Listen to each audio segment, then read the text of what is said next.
going on, everybody, today? So today we are going to be interviewing James Wappel.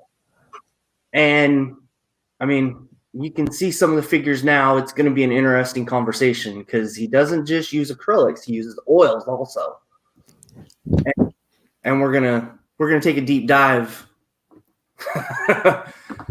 If my computer will cooperate today. But how's it going today, James? Oh, it's going fabulous. It's actually been a way better week than last week with, no ice dams and snowstorms or nothing like that. No 20 below zero. That's been really handy. It's kind of funny with the weather the last week across the country. Well, 2 years ago, that's kind of how my world was, where like I lost power for a couple, and the rest of the world was fine. This time, everywhere else got snow, and all I got was rain. It was really crazy because here, and we knew that things could get interesting here, but it was we had a new roof and everything, and we didn't know where the roof was going to heat things. And when you put 2 feet of snow on top of a roof, there's a reason why igloos are warm because the snow really insulates like crazy. And all the people from Texas, well, we were wondering if Reaper was still going to be doing their virtual expo this weekend because they were totally shut down by that thing. No power, no deliveries, right? Because of snow and ice and all that kind of stuff.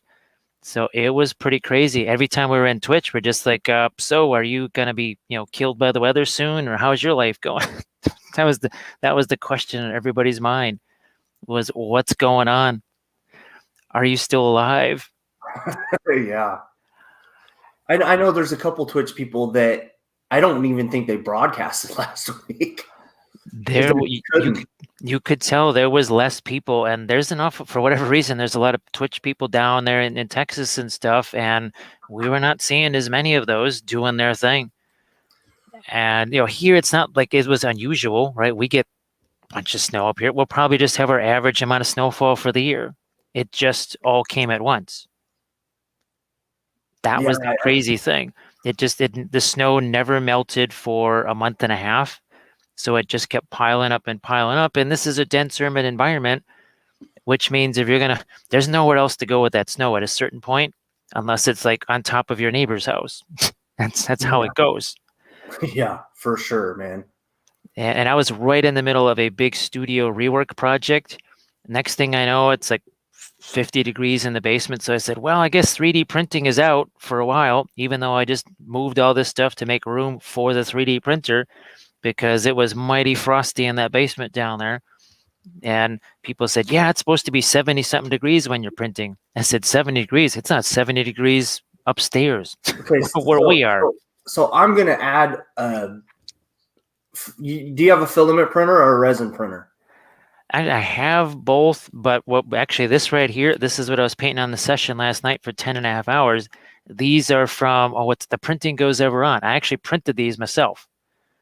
And I actually changed the size of these. Yeah, it was, that's their new, I think it's their new Kickstarter thing. These are some of their previous chapters of stuff. I've been printing these all week long. Pretty much haven't gotten any sleep all week because it's just like, well, it's now 40 degrees and it's warmer in the basement. I'm just going to try and print. And their files, the way they're supported, they were shocked that I printed these at 80% smaller size and they still worked, like the supports. Oh, that's awesome. They were, what do you mean you printed them at 80% smaller? I said, well, yeah, they printed out great. They were shocked. But their support system is done a little bit different. So if you've got one of these more spindly things like this, this is a little easier way to see it here. Instead of having a whole bunch of just individual supports coming off of this, there'll be 1 or 2 supports, and then there's a fan that comes off of that support. So this area is supported by a whole bunch of very tiny supports instead of 3 or 4 monstrous ones. Because I've had files where the supports are more like telephone poles, and there's other ones where they're so microscopic the thing just falls off. Little did I know that for the first several months of printing, I just happened to be getting files from the most notorious pre-supported not being able to print I just thought it was me. As it turns out, I actually knew what the heck I was doing. The supports were faulty, and because people were giving me all these settings, and you know how it is, right? Yeah. Lift speeds, exposure times. Next thing you know, it's taken 74 hours to print a halfling because they're giving me all these crazy settings. Little did I know, it's when I told people what I was trying to print, they said, "Oh yeah, nobody can print that stuff." And well, gee, it would have been nice to know that back in July when I thought I just must not know what I'm doing, or I thought I had a defective printer, or I had defective resin, or something else was wrong. Turns out, no, it really wasn't that stuff. It was the files themselves. There were corrupted files even. There was just all kinds of mayhem going on. And they say, "Oh yeah, I've tried to print I don't even have their Patreon anymore because I can't print their stuff." There was a lot of things like the hot water trick, right, for removing supports and stuff. Nobody told me about that. They said, well, Jim, how do you get rid of your supports? And I said, well, after it cures, I clip them off. They said, didn't they tell you to just use hot water to bust those things right off before they cure? I said, nope, not a single person told me about that. That's a new one. I haven't heard that one either. And I did that on all those files that I just showed you, like, this guy right here. There was a forest of supports around him. You couldn't even see anything.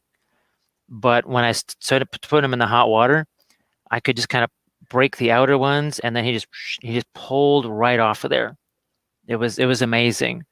And yeah, there's little dots there, but there's no shattering, right? Because imagine something like this guy right here.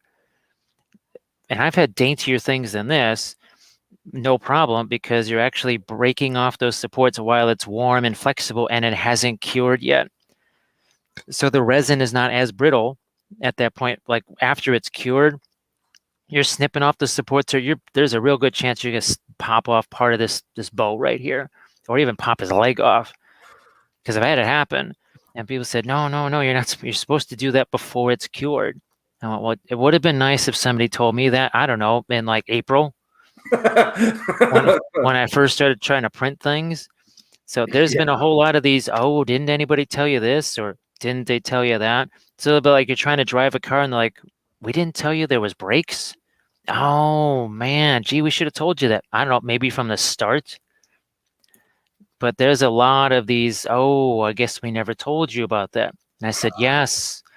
When I explained to you for the 1000th time that I've never printed anything before, and then you were going to have to explain the entire process, how did that not become part of explaining the entire process?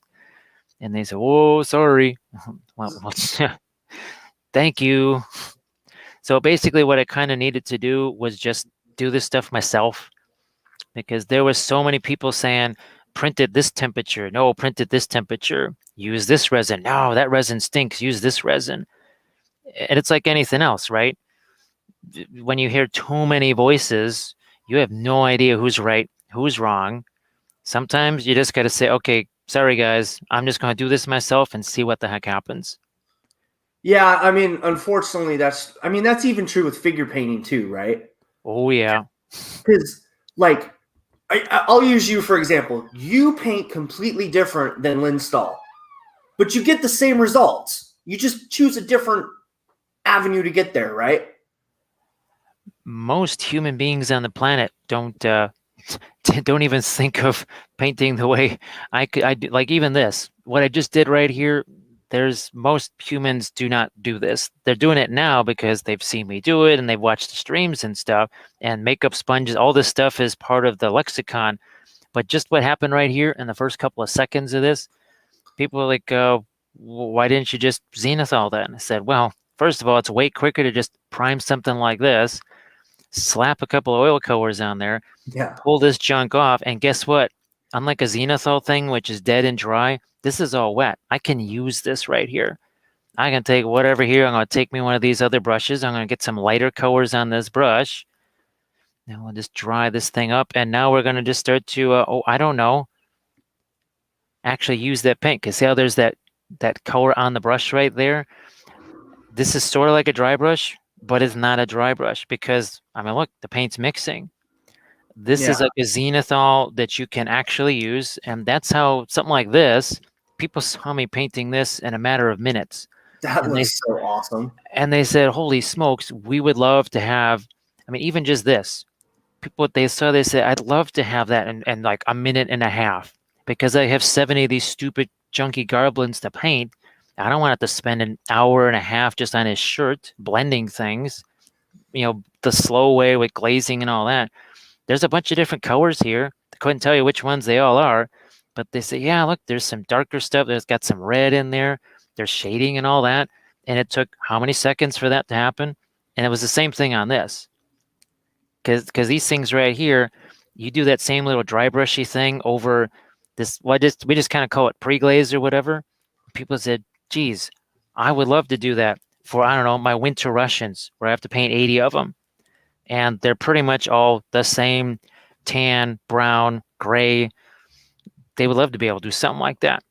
And it takes no time at all. And you can just blast through these goblins real quick. Yeah, it's really crazy. And one of the things I want you to explain is why you choose oils over acrylics. Part of it was there was a little nostalgia involved because I almost went to my Twitch screen, which is not up, to show you all the pictures of paintings that you can't see. But that was something that I was a 2D artist for the longest time. And geez, I've been painting with oil since I was 11. Remember Bill Alexander, the German guy on public TV, and then Bob Ross came after him.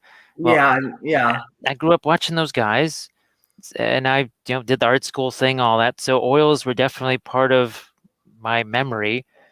And I was watching a Facebook Live 5 years ago, maybe now, 4.5 years ago, and there was a guy painting a T3485, not just with oils, not like Mig Ammo oil brushers or whatever. He was just using a regular old tube of oil paint. I mean, I just saw Winsor Newton labels all over his table, and I went, wait a second. I too have oil paints. I too wish to use oil paints on miniatures. So I started using my bolt action stuff. And I was like, holy smokes. I think my first test was painting 20 Winter Americans and the full winter gear. And in 2 hours, I had 20 of them mostly painted. It was kind of like what was going on with this guy here. And I went, oh, I think we just found something here. Because as fast as I paint with acrylics, it ain't that fast. And I said, oh my God, I got to explore this some more. And I thought, okay, maybe it would just be for bolt action stuff or steampunk stuff that was kind of a limited color type of scheme, right? And then I realized, well, yeah, that ain't really the case because these are nowhere near the brightest colors that I've done with the oils so far. And it's getting crazier. Oh, it's getting a lot crazier because I just started playing around with these metallic oil paints right here. So all last week on the Twitch channel, I was painting these Mandos right here and doing all these really crazy TMM effects, all with oils. There's no acrylics on here. The weathering on here, that's all oil paints wet into wet. Awesome. It literally cuts my painting time down 70%. This figure in acrylics would take me 70% longer and not actually have this kind of look because you don't have these type of paints in acrylics. And all of this streaky stuff that I did right here, I mean, yeah, you can sort of do that in acrylics, but it's still not going to be, it's certainly not going to take a couple seconds. You can go back and you can either watch the Twitch channel, whatever, because all the highlights are saved. You can watch literally seconds this thing took. And people are watching this going, you got to be kidding me. You have got to be freaking kidding me. And those Winter Russians, right? Well, Winter Russians and oils, yes, all those tank riders. He's like, dude, what's going on back there? What? Nothing, man. Nothing at all. It's like, I smell vodka and burning. Nope. Why would I be doing that? I'm standing on top of an icy gas tank. Yeah, you better not be doing nothing back there. I'll stop this ride right now. So we painted this up, I think it was, well, October, most likely. But the oils made these guys, I painted all these guys on stream. The whole thing on stream was so darn easy. Winter Russians, right? Exactly the same way we were messing around with little gobbo dude right here. We painted these gobbos right here. All of these fun little, And the metals too. Everything was painted in oils. This is so much easier. It's also cheaper because we call these things pieces of 8, because these are $8 a piece. Yeah. For 5 of these, you can get every single bit of the oil supplies that lasted me almost 4 years. For 4 years, or 5 jars of contrast paint, and you know how long these things last, which is not very long. That is the amazing thing about the oils too. So much cheaper. They'll last you, even me, these tubes are going to last me a long, long time. I mean, And you don't need that many of them. I use the fine touch stuff, and I think I paid $12 for these, and I've got like 24 different colors. Like this one, this is a cheapmo color right here, this Terra Rosa, and it's absolutely fabulous for skin tones, right? I just painted this a couple of weeks ago, but guess what? It's the same stuff I use for rust. Literally, the same color I use for the skin tone is the same color I use for rust. And instead of getting special stuff, it's like, no, I'm just going to use this Terra Rosa right here. This is $6 for a 37 mil tube that will last even me the rest of my life. That's crazy. It does so many different functions. I mean, here's a mighty Italian tiger tank right here. All this was painted wet into wet with the oils. Couple hours maybe on stream. That's about it. Even the tank commander and all that kind of stuff. He's like, would you please get me out of this riveted death trap? Please get me out of here. This is nuts. By the way, there's sand in my face. So there's so many things that you can do with these. You can take the oil paints, you mix them with either weathering powders or even plaster. You got yourself mud. There's just so many ways to use those oil paints. And like I said, you can do very bright color schemes, something like this. There's even fluorescent green oil paint in here. Or you got something like this, where last week we were doing, I think we painted a dozen of these guys in 10 hours with the full true metallic metals, all that kind of stuff with the oils. The horses are nice and easy because you literally just slap a lighter color right here, here, and here. Then you take something like this and you just blend it. There's no layers. That's why people are like, how does it take you so much less time? Is it because it mixes itself? If you're going to paint this in acrylics, what are your choices? You either start with this lighter, or you do a bunch of glazes here to make this stuff darker, or layer after layer after layer, right? Yeah. You don't have to do that with the oils. You just slap some lighter colors here, you mix them together with something like just any old generic brush that can blend them together. The more I realize this, and it keeps getting faster. That's the crazy thing. There's been times where I said, okay, this is kind of like the upper limit. It doesn't get any faster than this. And I say, well, yes, actually it can. It keeps getting faster as we keep finding new and crazy ways to use the oil paints. And where's my, we just got these. So these powders right here, these Mica Flake powders, of which there's like 36 of these or something like that. Something just arrived from Green Stuff World. Yay. This is going to be sweet. I might have to open this up while we're talking here. I know what's in there too. But you mix these with your oil paints, every single oil paint now becomes an interference paint. What's an interference paint? Wait. What's an interference paint? Yeah, I think you've heard of the color shift paints from Green Stuff World, and what's the Turbo Dork, right? I don't know if you've heard of those before. Yeah, I've heard of them. I haven't used them. Well, here, let's grab a couple of these here so you can kind of get a little look-see at these. So you see how I turn this around? See how it's kind of shifting from blue to not really blue? Yeah. See how it kind of shifts like that? Well, instead of the color shift where it's both of these are mixed together, this is just the blue. So when I mix this with, say, Prussian blue, that's where I get something like this one Mandalorian right here. So let's grab the blue guy. Here he is. So this was just Prussian blue mixed with this, but see that? It's like the candy coating, right? You know how Gil loves his candy coating and stuff that he does on his Titans? Well, this is kind of the same thing. If you were to gloss coat this, you'd basically have Gil's candy coating. But unlike those Turbo Doric and the other paints, you can't shade those, and you have to use them over a primer that's black. This, I was just painting normal. I was just painting it normal. And this, okay, there's an interference green. I used that same interference green on both of these guys. This one, I mixed it with phthalo green. This one, I mixed it with olive green. Same interference green, but two super different results. But look at all this crazy metallic shifting that's going on. And of course, they're oils, so you can blend them wet into wet. You can really go nuts with them. And on something like this, there's 4 different interference paints on here. There's blue. See how that these dragon scale mail things here, they kind of shift from blue to green. And there's even a little bit of violet in it. Look at that shield shifting from blue to more of a violet. And look at his head, right? And this blade here, there's some purple in there, some greens, and some blue. That's that crazy interference paint. And this is something I only discovered in the last couple of months. Seriously, I had no idea what this stuff was, never heard of it before. I just got 1 tube of it, and I went, oh, that's kind of neat.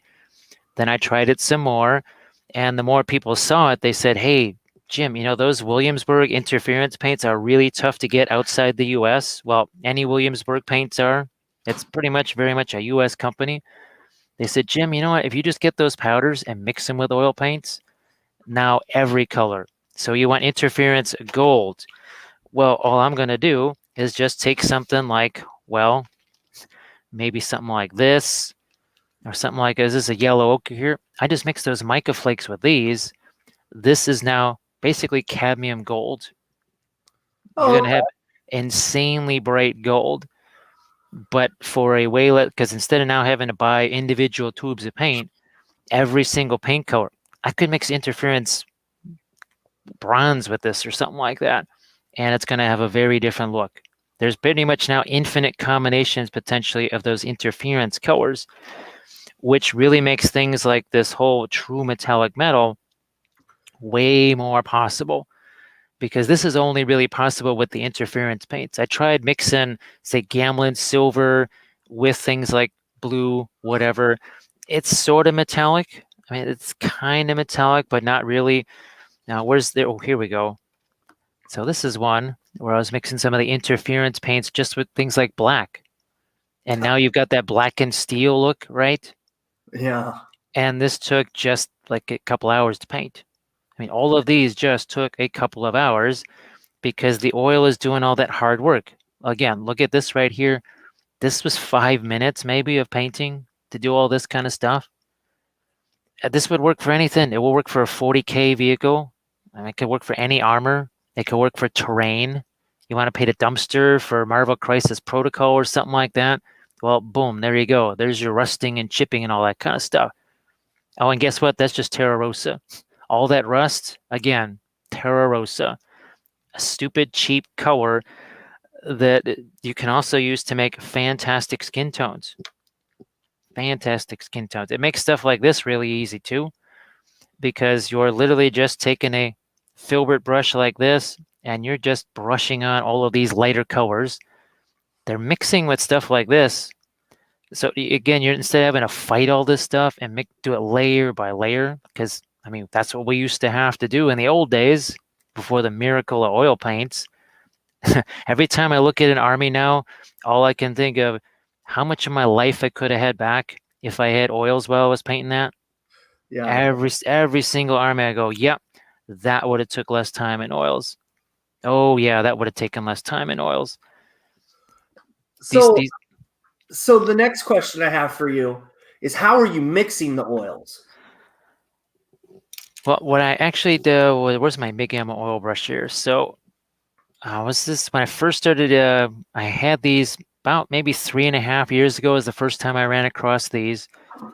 It was kind of interesting because, well, they're pretty thin, right? I mean, that's more like miniature paint consistency. That's not the peanut butter that typically comes out of a tube, right? And I was really fascinated by this. So I had a bunch of these. They sent me some, and I was using these, did them in a lot of tutorials and such. But for Adepticon last year, that obviously never happened. I needed like 130 of those. And I said, well, even at discounted prices, there's no way I'm buying 130 of those things. That's not going to happen. However, I had oil paints, and I thought, what if I just thinned them myself and stuck them in jars myself? And that's where I came up with these guys. I just take the paint right out of the tube here, like so. Gets mixed in a dead blister pack because I got 1,000 of these things, actually more like 10,000 of these things sitting around.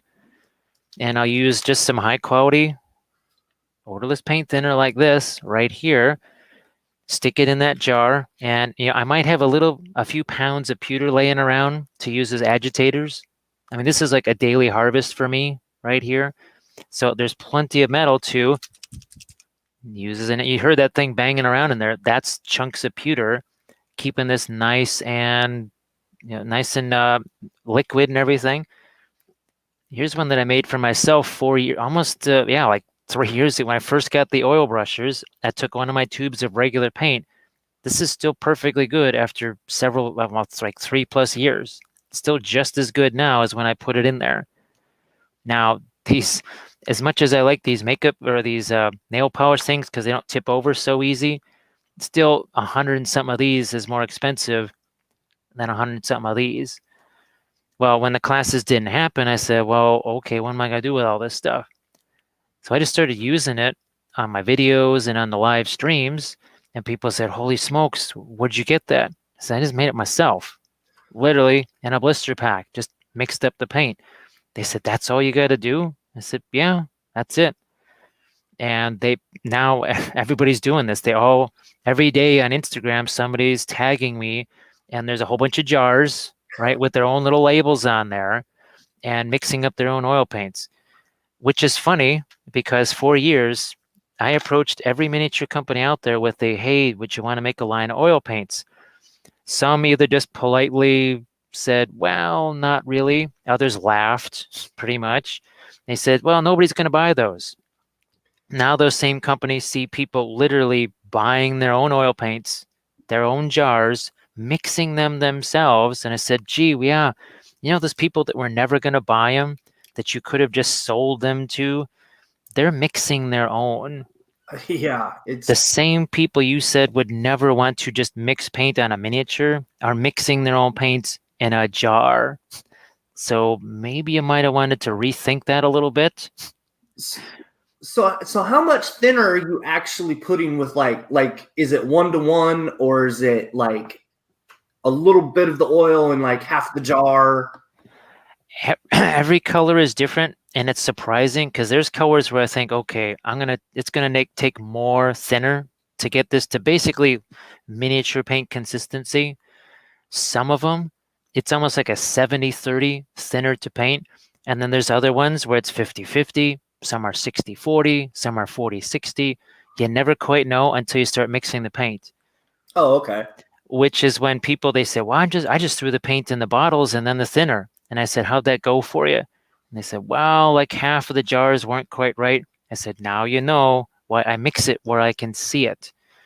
Because let's, the age-old thing of you're mixing plaster, right, to put up on the wall, and you're like, oops, that's too much water. Better put in some more plaster. Oops, that's too much plaster. Better get some more water. When you're just mixing it in a blister like this, way easier. It's way easier because you can now control it, see it, and then when you're done, you just kind of squeeze it like this, and it makes a little natural funnel. And it's poured in the container. Take a brush, sweep out what's left. Done. That's it. You got yourself a very handy jar of oil paint ready to go. You don't have to make those jars right now. I mean, you can't see, I don't have my palette cam here, but there's a couple of jars that just ran out and I haven't had time to refill them yet. So I'm just using it right out of the tube, except I thin it down. The other thing too is this. See how little paint is on that brush? Yeah. When I watch people using oils for the first time, it's like they're using a front loader to put that paint on there. They are shoveling that paint. I'm like, you got to use way less than that. You have to use something like this. Because these guys, some of the guys I was painting last night, some parts of these are already dry. And I didn't use it. There's no alkyds in here, nothing to accelerate any drying or nothing like that. There's that little paint on here. There's so little paint on some of these areas that it's actually drying faster. Now the cadmium colors that are down here, and those just take longer to dry. It's the nature of the beast. They take longer to dry. If I wasn't doing like this part, all this stuff will dry much. This is probably almost already dry. All of this stuff on top. This stuff will take a little bit longer to dry, but it's worth it because when you want to just blast through all this object source lighting stuff, you can see here, it just becomes a snap because now all I have to do is just literally start dry brushing some of this on. It just starts to happen by itself, and it's mixing too. You're not just dry brushing red paint over the top of this, it's actually mixing at the same time. All of that work you would normally have to do yourself. See that darker paint that's on the end of the brush? That means it's mixing with all these other colors in here. It's mixing with all of these at the same time. This is work you don't have to do. Like this stuff on his shirt, right? That's normally stuff you would have to laboriously paint in there little by little. Didn't have to do that here. It's just happening kind of by itself. Maybe not totally by itself, but instead of, as a person who's had to go in and paint all this stuff painstaking on a tiny little goblin like this, it just think of the time that you're saving on every single figure. We can take this further, right? We can make this a little bit lighter. Now you can go more detail with this if you want. You can let this stuff all dry, do glazes over the top of it. Heck, you could let this dry and do acrylics over the top. If you just said, I want to do the detail stuff in acrylics instead of oils, well, that's fine. Paint is paint. When it dries, it's just paint. Sweet thing is, I use the same Army Painter anti-shine on my oil figures. There's no difference. Once it dries, it's just paint. And it does a fantastic job of sealing these things. So question, how long does it take you to get the figure to dry, or are you applying that anti-finish stuff while the oil's still a little wet? You got to wait till it's cured. So like these guys here, I was working on them last night. What's today? Sunday. Since I got other things that I'm working on anyway, maybe Tuesday, I'll swing back around and hit the anti-shine on these guys. I could probably even be doing it by tomorrow night even, or maybe even tomorrow afternoon, just because, again, I got so many other things to dull coat. I'll just wait till Tuesday or so, hit them with the dull coat, and poof, it works fantastic. Oh, the other thing too, people tell me that when you dull coat acrylic metallics, it kills the metallic effect. Yeah, well, that's been dull coated with that same Army Painter anti-shine, and yet I still have all of my metallic look. So I don't know what it is about the oils versus acrylics, but for whatever reason, the oils don't lose that metallic shine even when you put the anti-shine over the top of them. Nobody more surprised than me. I was surprised. Wow, okay. I was expecting, because I never got a chance to use, for 20 years, we almost never got a chance to use metallics because nobody asked us to. Because metallics don't photograph well, so not a lot of box art has metallic on it. The people that were doing commissions with us, well, they want their stuff to all look the same, right? So that it all matches. And none of the stuff was done with metallics, so that meant no new stuff was going to be done in metallics. This is the first time, literally in 20 years, I've painted more metallics in the last week than I painted in the last 20 years. Oh, wow, that's cool. Because of the oil paints. And that Mando squad, and there's other stuff too that I've been painting with the metallics because people, they love that look. And they say, yeah, can you do that with the oils? I said, well, I think so. And sure enough, you can do that. And you can see we're starting to get a little bit brighter now with some of our object source lighting in places, right? Just to kind of give it that look. I was just about to find the picture of the Balrog, which I can't do here because we're not on Twitch. So sorry if I kind of reflexively go to do something like that. But this is part of a whole army right here. I think now I've got about 23 of these guys painted up plus the Balrog. all done in oils. Total paint time 10, 20, about 26 hours for 20, how many 20 something goblins and the Balrog. That's really cool. With full on object source lighting, all of that with the oils. Oh, and here's another thing too. In addition to all these other things, no one was more surprised than me to see this. So painted this on YouTube Live maybe a year and a half ago. This is with fluorescent acrylic paint. This is the brightest acrylic paints I could find. And I thought, wow, that's pretty toasty. Well, we painted this one last year. Look at the difference. This looks like a colorized 1930s movie, and this looks like Technicolor. Look at that. There's no fluorescent paints on this. Look at the difference. Look at the purples. Look, this kind of looks faded, almost like it's been sitting in the sun. Look at the intensity of this here. This is unbelievable.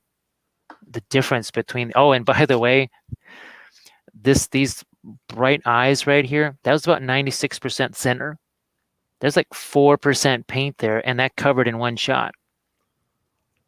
Wow. Oils, well, I think it's the one thing that kind of tricks people at first, because the lighter oil colors are your opaques, the darker colors are your translucents. So stuff like this right here, all of these lighter colors on Shadowfax, those are the opaque colors. So every Imperial Fist player out there is just like bemoaning the fact that, wait a minute, oil, yellow covers even black? Yes, it does. So that's kind of the one thing that people got to get used to about oils, is that those lighter colors are going to cover over the darker ones. So here's another one here. All of these lighter colors, those are your opaques. It's the darker ones that are translucent. A little tough to get used to when you're used to the acrylics, right? If you want to cover something, you're going to use a darker color. Well, with the oils, you got to kind of think in the opposite direction. But once that's kind of part of your mindset, not that big a deal. And you just say, oh, all right, well, it's time to get out something, brilliant yellow pale or something like that. And now we can just really start covering this. And it covers everything. Just no problem. And you can see that. And that's not even, gosh, that's maybe, if you're talking out of the tube, that is about 60% thinner right there. And then I'm just going to take this little brush right here, and we're going to blend some of that. So now we're not going to have any weird edges or anything.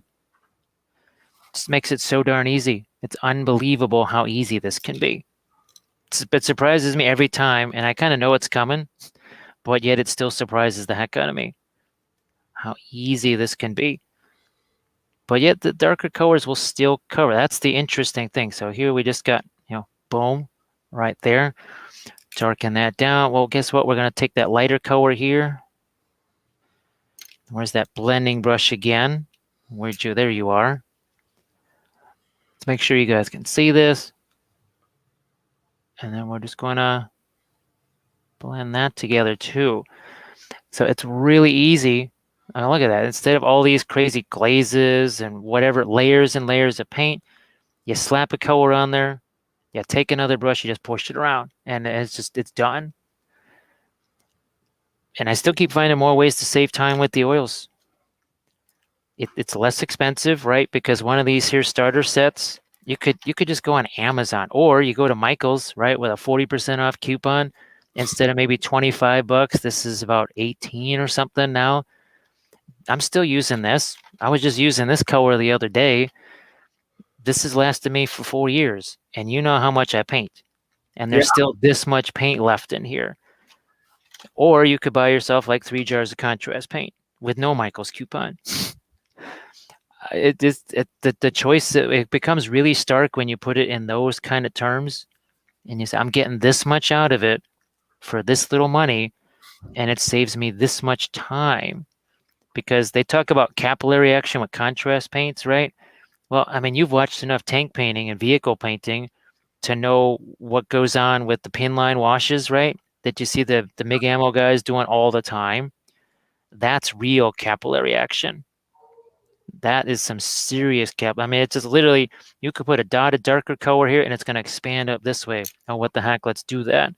Let's just do that here. Let's get ourselves a brush that's got no paint on it. And let's do some crazy little glazing things here. The interesting thing about oils, and I had to come up with this little phrase where you can thin them, you can't dilute them. Like with acrylic paints, you want to do a wash or something.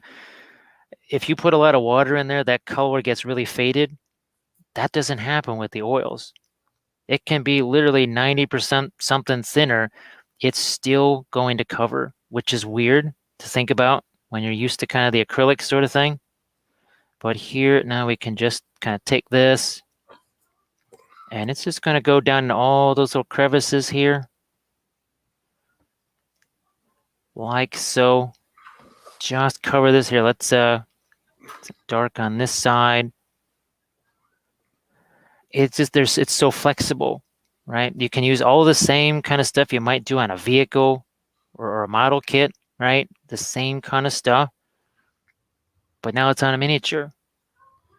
Have we really spent all that long painting this little bugger right here? I mean, we've been, what, 42 minutes or so? That's why I was able to paint 15 of these guys in a 10-hour stream. And when you're doing a stream, you're interacting with the chat. There's a lot of other stuff going on besides you just painting things. Yeah. There's a lot of other stuff going on. It's also easier to get small lines. I used to think there's no reason why I would do freehand with oils. Well, until I started doing it, and I said, oh, wait a minute. If I don't like where my freehand went or my design, I can change it. So I painted this one on stream. That horse's head, that was changed about 5 times with the oils as I was painting it because it wasn't in the right position. So what do you mean you painted it? Did you just like wipe it all away and start again, or? In some cases, yeah. There was one bust where I wiped away the freehand 3 times. I just took one of these makeup sponges and wiped it away. And the third time I said, all right, that's right. First time I did it, I said, no, that's not the right size. Did it again, said, well, that's close, not close enough, wiped it off again. Tried it a third time, and third time was a charm. This guy was another one where the first time I did this, the horse was too far forward. So I just took the oils, I kind of wiped most of it away, and then sort of pushed the horse backwards. I was trying to do this kind of pattern over here. It wasn't working. Over here, I just wiped it away, and then I substituted this pattern instead on this part of the flag. And it was so easy to make that change. Didn't think I was going to be able to do that, but here we got some more here too. We were just painting some of these in our new series right here. And there was a couple of these where I just said, no, I don't like that. And I literally just took my thumb and wiped some paint away and painted over it again. So are those bases? Those are bases? Yep, they're all bases, just like the one that we did here for this guy. Oh, wow. Yep. That's cool. So, yeah, well, the Zinchi stuff, me and my Zinchi stuff, we love our Zinchi stuff here. And classic kind of Zinchi thing right here on the cloak. They always just make that so much easier. It's unbelievable. Like this guy here, more object source lighting, all of this, so much, all the blending and all this stuff, so much easier to do because it's all just happening wet into wet. Although, guess what? When it dries, it's just as easy to do glazes with oils when they're dry as it is when they're wet. That was another surprise. I used to think, well, once the oils are dry, what's the point? You're not going to be able to mix anymore. Little did I know that actually once they've dried, it's almost easier to get some more glazing over the top of that. So every day I keep learning something new about the oils and what they can do. I keep saying, man, I didn't think it could do that. Man, I didn't think it could do that. Holy smokes, it can do that too. That's pretty much me every day with the oils going, man, what else can this stuff do? And I'm sure there's other stuff that I haven't even thought of yet that a month or two from now, I'll say, yeah, I don't know why I didn't think of that before. And that's one of the reasons I wanted to ask you this, because I mean, you've basically, do you even paint in acrylics anymore? I still have to sometimes. Well, there's those times where deadlines change, where they say, yeah, we told you 10 days from now, but it's actually like tomorrow we need it in the mail. I said, well, really? Okay. And that's happened a couple of times where I've had to say, well, I was going to paint the rest of this in oils, but I'm just going to have to use acrylics to finish it and then put in a box tonight. So there's those times. There was other times for my tutorial videos, people still want to see some acrylics. So I'll still find things to do in acrylics just so that those folks have something besides the oils. But for me, in terms of the speed and efficiency, it makes no sense to use the acrylics anymore, to the point where I don't even have that many acrylic paints. I never had that many to start with. Oh, there's less now. I will sometimes use the acrylics actually on bases so that I can maybe do some weather effects. So, oh, here we go. We got these guys here. I wanted to show people the snow effects on these in the same session. So I painted the bases with acrylics. The guys themselves were painted with oils, but I painted the bases with the acrylic so that we could do the snow effects and ice effects all at the same time. So sometimes I'll do that. I know on, this one right here, this Capture T28, this was the Green Stuff World liquid pigments. It looks like weathering powders when it's dry, but it's actually just liquid. It's just acrylic paint. I don't know how they formulate that, but it really does look like weathering powders. So this is acrylics. Technically, it's acrylics, right? So there's instances like this where, okay, you would call this acrylic paint for sure. Otherwise, it doesn't make a lot of sense for me to use the acrylics when it's sort of like, why would I use a grenade when I have a nuclear missile? I mean, come on, what's more effective at getting the job done fast? So that's cool. The question I had is, like, you know how in acrylics you kind of have to change your techniques the bigger the figure gets, because and I don't mean it like that, but you kind of have to.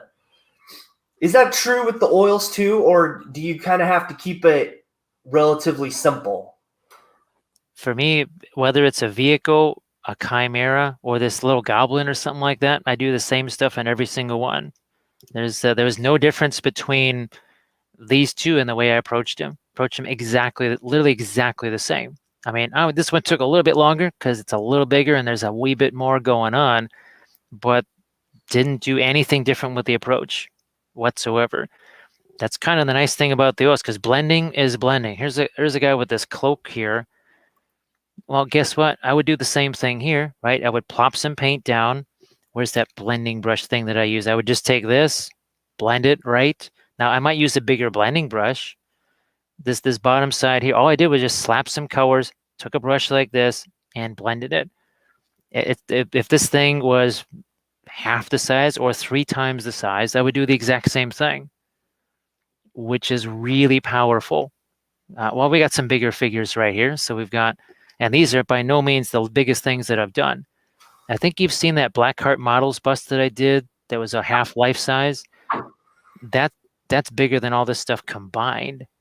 That makes this stuff look tiny by comparison. Here's another one done with the oils, and this thing is huge. That is cool. This base is like 120 millimeters across, something like that, and we call him Mr. Giggles because he's a fun guy. Yeah, we did that. This is crazy stuff like cobalt blue here. This is the other thing too. With acrylics, it would be kind of a pain to be doing all these weird, wacky color combos like this. But with the oils, super easy. Oh, and actually, all of these mushrooms were originally this color red. In the middle of the stream, we just said, let's make the mushrooms different colors. So they became purple, they became blue and green. You could make that change because guess what? I just took a makeup sponge, I wiped off most of the red, covered it over with the blue, with the orange, with the green. This blue was never supposed to be part of it originally. We just said, let's try cobalt blue, see what happens. Turns out we really liked it. And it's a digital print. I think you can even see there's a couple of drainage holes in here. So that, because this was printed out hollow. Oh. Cool. Yeah, that's the next challenge for me in Chirubox, is to figure out how to print things hollow.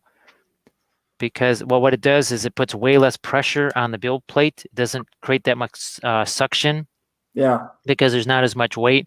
That's the next thing I got to figure out. Plus, put in a drainage hole, otherwise it explodes. So, so there's that. Those are the two two things I got to figure out, is how to hollow it in the first place, and then make sure there's some drainage holes so that the resin doesn't just explode out of it, because that would be a little bit unfortunate. I mean, I would love to say I could help you with that, but It's one of those things I'm just going to have to be pressing buttons, because when I ask people, and I told people this in the stream last night, I said, look, in the early days, all these people offered their support. And, well, just like we were talking earlier, 10 different people, they didn't just tell me 10 different things, it was 10 contradictory things. It would literally be like someone saying, yeah, use red there, and then the next guy saying, no, use green. And another guy would say, no, they're both wrong, use blue. And you'd say, wait a minute, there's only so many. You basically just covered all the colors. What am I supposed to do here? And that's kind of where I was with the printing, is that 10 different people somehow told me 10 different things to do. And after a while, I was just like, all right, not all of these guys can be wrong and they can't all be right. I'm just going to have to figure this out for myself. And sure enough, me by myself with the printer, just pushing buttons without somebody saying, don't do that. That worked out better, just pressing things myself. Doesn't always work that way, but. So, James, you remember Andreas, right? From Styrene Syndicate? Uh-huh. It's very easy to do. I can help. So, I don't know if that's, and he also has another question too, but. Oh, sure. Fire away. I'm used to questions. It's on the screen. Someone who's interested in starting, what would you recommend to use, oil paints or acrylic paints? Sometimes if you're starting out, if you start with the oils, then you don't have to, I don't want to say unlearn acrylics, but you could just kind of go light on either one, right? With the oils, you don't have to invest. You get a starter set. You just get a couple of colors. You see if you like it. Maybe you do the same thing with acrylics. Get a couple of colors, not a whole. Don't buy the $400 complete set of anything. Just get a few. Try the acrylics and go, all right, maybe this is more for me. It's easier for me to understand this here. There's probably a less of an initial learning curve with the acrylics than the oils. So if you're just starting out, maybe just use the acrylics, kind of get used to those, get used to painting miniatures, and then maybe you treat yourself to one of those cheaper starter sets like that Winton one, for 20 something bucks, and see what that do, and just kind of maybe start to incorporate some of the oils. You don't even have to completely abandon the acrylics. Maybe you just do some parts of it with oils. Maybe you do the glazes with oils instead of with the acrylics. So what kind of acrylic paint? Are we talking about like I don't have one on my desk anymore. The Walmart stuff, or are you talking about where did it go? Just actually, the only paint I really have anymore is Reaper paints. Now, outside the US, it's going to be tougher to get, but this is it's cheaper than GW paint. Now, the easiest stuff to get is going to be GW. It's everywhere, right? I mean, it just literally a guy from GW just walked into your house and put GW paints in your house. It's that ubiquitous. It's everywhere. Reaper stuff can be hard to get overseas, but it's probably half the price of GW paints, maybe. There's also, you got your Pro Acryls, right? That's also another American company. Vallejo is something that people talk a lot about. It was hard for us to get, especially once we stopped going to game stores and stuff. But that's kind of another sort, what'd you say, a worldwide brand of paint, but also not cheap either. So if you're in the US, the Reaper stuff is pretty darn cheap, and I've used it for years, and it's always served me really well. As far as access goes, well, GW is going to be it. You'll be able to pretty much find it anywhere. and I didn't choose GW paint mostly because I didn't want to spend, 3/4 of my paycheck just to buy 10 paints. So I went with Army Painter.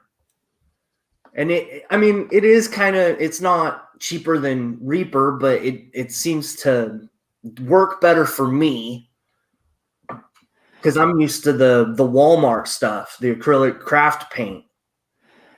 Well, I guess someone was just telling me the other day on a stream. They said, "Hey, Jim, look, Army Painter. They understood that they had a reputation for not being super fantastic paint. So the last couple of years, they've really been working hard, and apparently they've done a lot of reformulating of the paints, and people like them more. The people always did like their strong tones, and I think they've got, I don't know, maybe 5 or 6 of those different colors. People always kind of like those, and people said, man, we wish the rest of their paints were good like the strong tones. And I guess they must have listened, and I guess they've been really reworking the formulations, and people say, yeah, Jim, you might want to give those a try again. They really have done some improvements on those. And wouldn't you say the Army Painter's probably easier to get worldwide than maybe something like Reaper? There's a store in my area that sells Army Painter, so it's really easy for me to get now. But the big one is I can get GW paint like it's no tomorrow here. But let's change my camera a little bit here. Because that was what we started with the GW paints, right? What's funny is all of these paint jars you see me using, these are Reaper paint jars. This is how Reaper paint used to come, was in jars like this. See, I mean, the cool thing is Reaper or Army Painter now has that metallic set, and that's what that red is. Oh, so I bet you that's some of their new reformulated stuff, because I don't think they had those before. So I think they've been making a real push to be in a kind of paint line that people want. That's a nice looking, that is a sweet looking metallic red. It's got that vibrancy, especially, and it's next to a bright blue, and it still holds up as a bright metallic red. So that's definitely, that's got some punch to it. And the blue is just Game Air blue, their blue color or whatever out of their starter pack set. That's the other Vallejo. There's like the 2 types of Vallejo. Yeah, we've used the game colors in the past. I actually, I don't want to say I like those better than the regular Vallejos, but I kind of liked those actually.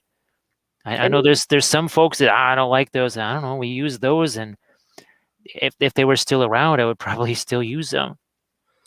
I mean, there's a game. This is mostly that's mostly Army Painter stuff. Almost all of that is Army Painter.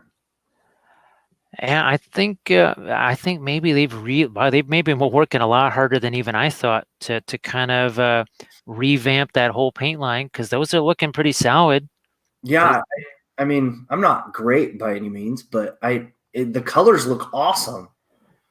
Yeah, that's definitely for whatever. I think the older, now who knows, it could be from 4 or 5 years ago. It could, I think the last 2 years maybe, there's been a really big effort for them to try and just kind of revamp the majority of the paint line, and that must maybe they're really being successful with that and really getting it up to speed, because those are looking mighty solid. Yeah, stuff that people described to me, I don't think it would have been able to do that. And their tone colors, they have 12, I believe now. Pretty much one of each of the prime colors, and then blue, purple, red, green. I don't think there's a yellow. That's wow. That there was maybe 4 the last time we saw their stuff in a store anywhere. So they've really been going to town then.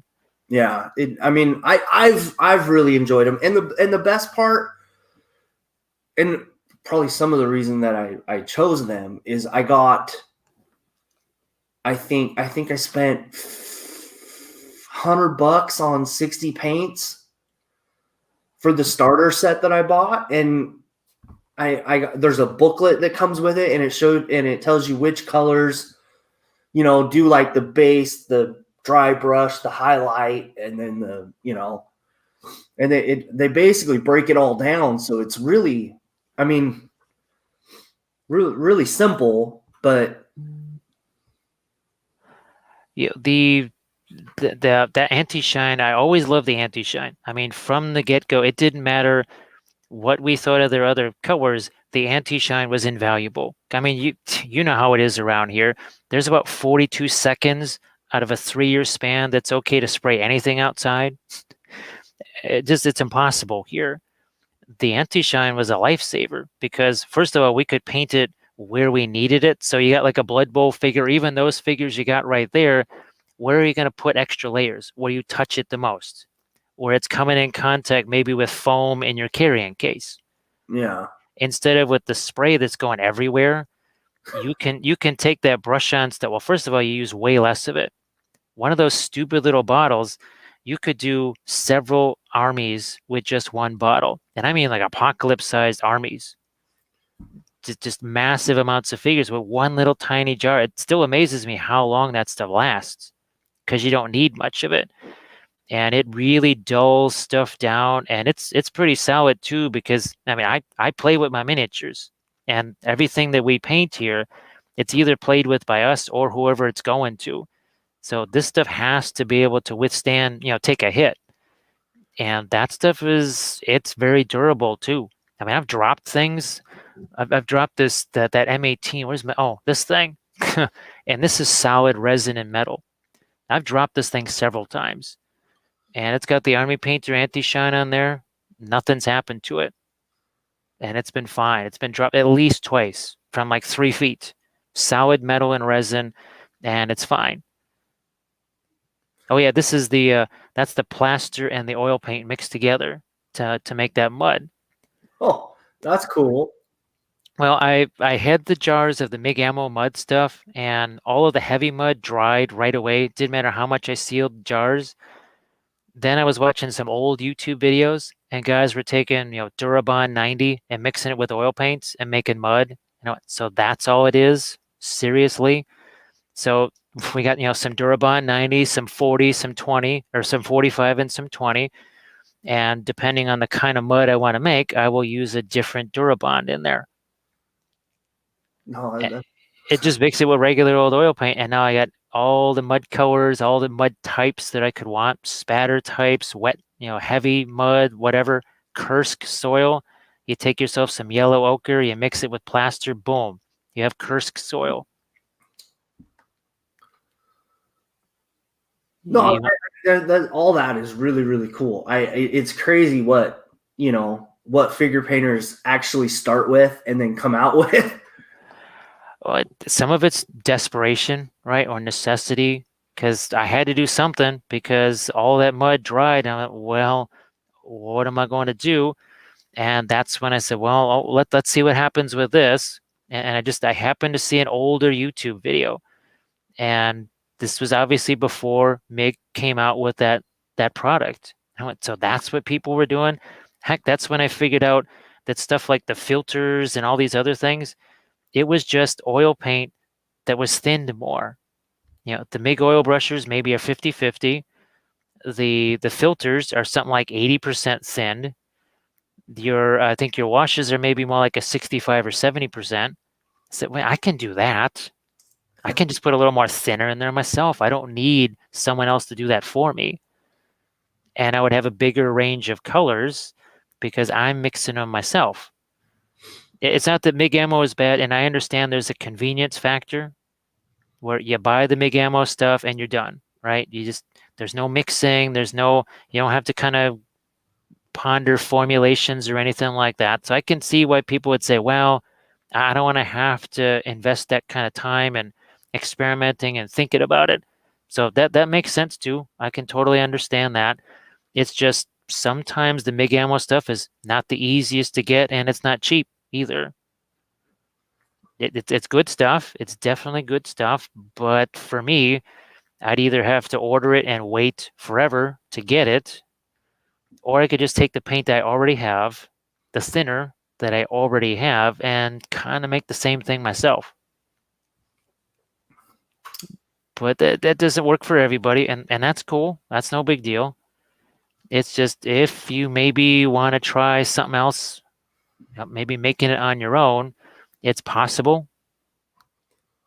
For especially with when things all went nuts the last couple of years here, all of a sudden becomes really important that self-reliance, right? Just being able to make stuff yourself because you can't ship anything like that box from Green Stuff World, and they're fast with their shipping. That's still been 3 weeks or something, and I'm shocked that it's here already.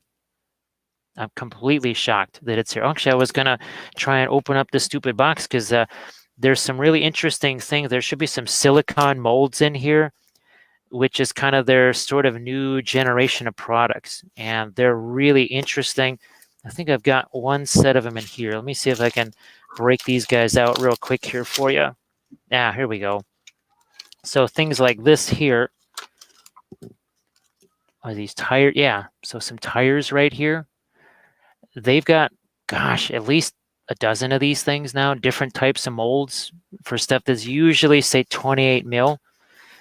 All right, let's just get this package open, because one of the new silicone molds that they made was you can literally make a building out of them. And I'm hoping that that is what is in this box here as we open this up here. Well, they sent me some more of this. Oh, this stuff is really nice, actually. So this is basically water effects that cure in a few seconds. That's the stuff you use the light for, right? Yeah, you just use it kind of this. Well, it's much less power, right, than say something you would use to cure your. Okay, yes, here we go.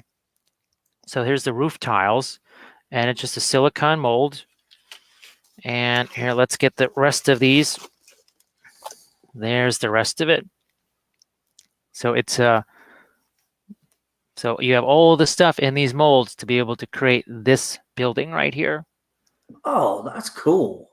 So let's say you just need some broken window pieces for a base or a diorama. Well, good enough. You want to make a whole building? And I might not even use plaster for this. I might just use Sculpey for this. I might just take Sculpey and press it into these molds here. So this is, as soon as I saw this, I said, oh my gosh, there's so many different ways I could use this. Also, Lord of the Rings. I mean, does this not say Gondor to you? Yeah. As soon as and even with the blue roof, right? The white stone and the blue roof, I said, holy smokes, it's Gondor in a box. I said, I can do that. And these roof tiles right here for some of our, say, Italian campaigns, right? Little Monte Cassino, a little bit of Road to Rome or Perugia or something like that. This tiled roof right here, instead of taking corrugated cardboard and slicing it up to make a roof like that, now I've got this kind of the red tile roof, and there's actually two types here also. No, that's really cool. I can see the advantages of that. So that is that they've been really making some serious innovations there, and of course, you know me and the texture rollers. You know how much I love those stupid things. There's like 30 of them, and all this is just Sculpey clay, right? And it's the exact same thing. All of these guys are based. And even here, you can see a little bit of that texture roller. That's just the same Sculpey, just some bricks that I made. The same guy that I've been painting right here is that same texture. You can see the knotwork right there. Yep. Just the entire army based in a matter of seconds with this. And it completely looks like Moria. And guess what? Now that I have the dwarves, I'm going to do the same thing for the dwarves. And the Balrog is standing right on top of this, kind of something like this right here. Unfortunately, the Balrog is downstairs. Well, he's too big to fit on camera, but he's sitting on top of a base just like this. So the entire army is super cohesive, and it's bulletin board cork with this sheet of Sculpey sitting on top of it. That's it. That's all it is. You can do these really amazing themes with your armies in just no time at all. Here we go. Let's take these three here. So there's one, there's the second one, here's the third one. So all these guys are, I think they're on camera here. All Yeah. that is a flat sheet of plain Sculpey, the cheapest Sculpey clay you can get, a flat sheet of Sculpey. It's stuck on cork, and it is painted them different. It's the same, literally the same piece of Sculpey painted 3 different ways, 3 totally different looking armies. And we've used this for basing dozens of armies. Same exact technique. It's just you roll it out in a stupid pasta machine, right? It's a flat piece of Sculpey. Here we go. Let me just grab this little piece of white Sculpey here. This is all it is. That's it. It's literally a flat piece of Sculpey like this, and you just break it like so. There's a chunk you could put on a base. You paint that with whatever, and boom, you got yourself an army theme. Done. That's it. You need something a little more historical. They've got stuff like herringbone like this. They've got more Celtic themed stuff. There's a Necron roller. You got Necrons, Eldar. This thing right here is kind of an elf theme. There's some trees on here. It's like a combination of the Lord of the Rings, that speak, friend, and enter doorway right to the Mines of Moria, plus some of the high elf imagery from GW. So, these simple little things. I remember years ago, we had no clue how the heck to do any kind of basing. We had no clue. But then something like this, okay, there's that same bulletin board cork. That's just a little bit of plaster right there to kind of create a sand dune effect. So there's your Harad right there. Kind of looks like he's going over a sand dune. We use tree bark for a lot of stuff. Literally, tree bark. That's it. That's what all these guys are sitting on. Tree bark and sticks. You go out in your front yard, or you go to Home Depot, you get yourself, what is that mulch stuff? You got basing materials. Boom, Yeah, done. I mean, and some of the army painter stuff, I've been going down and getting the turf stuff. The little bitty, I think this one's woodland Oh, the grass tufts. There's Yeah. seven in there, and I spent like $5 for it. And then they also have a bunch of, like different rocks. I mean, you use like stuff out in the woods, which is awesome. So Green Stuff World has a bunch of these. I think they've got about 8 different varieties of this. They call this their tall grass. And what's nice is you just yank these things out like so. Look at this. You got yourself a nice little clump of maybe some tall shrubbery. Now there's things like these Vellum Plants. So this is one of the craziest things ever. So all of these things right here, these are all Vellum Plants. Those are all, the ferns here. This right here, that's a Vellum plant. And they've got dozens of different types of this. Ferns, there's even Vellum butterflies. There's Vellum kelp. They have all these different, so instead of the paper, which is very fragile and kind of brittle, this vellum or brass, which is too stiff, this is vellum. It's the stuff that they used to make, like the Book of Kells and stuff. That's sheepskin, basically. Now, here's some of those, that tall shrubbery right there. And there's some grass tufts in here. Yeah, there's a grass tuft right there. There's some grass tufts over there. Oh, and that's tree bark. And a stick. That's really just a stick from the ground. I've heard you explain that before in another interview, that going for walks and stuff, you pick out stuff as you're going along.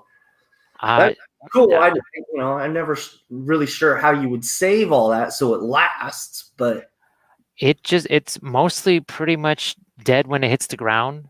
So now, unfortunately, my supply is running out because they cut down a lot of those basically diseased trees. Because anytime it was windy here, which was every other day, all that stuff would fall, just fall out of the trees. And actually, this is fun. This is from Woodland Scenics right here. They've got maybe 5 different varieties of this. I think they call this realistic foliage or something like that. And it looks like a miniature tree. It's kind of fragile. You can break this, but it's got a little bit of push to it here. I think I've got a couple of things that have this. Let me see if I've got one that's got some stuff like that on it. Does this have some? Oh no, this is another. Oh, so that's the tall foliage there, and this is some vines with they leaf cutters. That's the thing. So instead of stuff like oregano, right? You go to buy leaves or whatever, and it's really just like oregano or parsley. Well, these leaf cutters, you literally take a leaf. We pick up leaves, we press them, and then we use these leaf cutters, and we have look at all these leaves. So that's an actual leaf that's been cut with these stupid leaf cutters, and it doesn't take very long, but you can see what kind of a nice theme that create. Again, these are just sticks that are picked up off the ground. That's tree bark. Those tall shrubs from Green Stuff World. There's another one over here, and then some leaf and grass tufts. I think that's from Warlord. Yeah, that's probably from Warlord Games. That grass tuft right there. I think that's Gamer's Grass. These guys over here. So those grass tufts are they're handy, aren't they? For just kind of laying out the grass really quick. And I just stuck all of these leaves on there. Oh, it's really cool. I really, really cool. There's and then you got stuff like this. I mean, this is just incredible stuff. So things like icicles here. Where's the jars? Oh yeah, here we go. So there's things like potion jars, jars of just like alcohol and stuff. I mean, it's incredible. Every week somebody's coming out with another basing product that just make me goes, where was this 20 years ago? Where was this 20 years ago? When there was none of this stuff. There were no such things as grass. There was static grass. That's about it. That's maybe you were lucky if you had static grass. Nothing like that. So here, let's grab this eagle right here. So this eagle is not actually touching any part of the base. It's just bark and sticks. You see that little rod right in there that's stuck into the tree branch? That's all that's holding the bird to this base. And this is for my Lord of the Rings armies. I mean, this is something that I've played with. So it's definitely a viable thing, right? But it's just grass tufts, like, little flower tufts here. I'm sure Army Painter has tons of flower tufts too. Yeah. Those leaves, right? It's just that I look at this stuff and I said, man, if this only existed years ago, it would have so many cool things we could have done with that. But I mean, I guess when you have to learn things the hard way first, when someone gives you the easy way, you appreciate it more, maybe. That's very, very true. So sometimes I guess it's better to learn maybe the hard way than it is to start out with the easy stuff. Because I think you appreciate like those interference powders. If you had handed me those from the start, I probably wouldn't have. I would have said, "Oh, okay, what do I do with these?"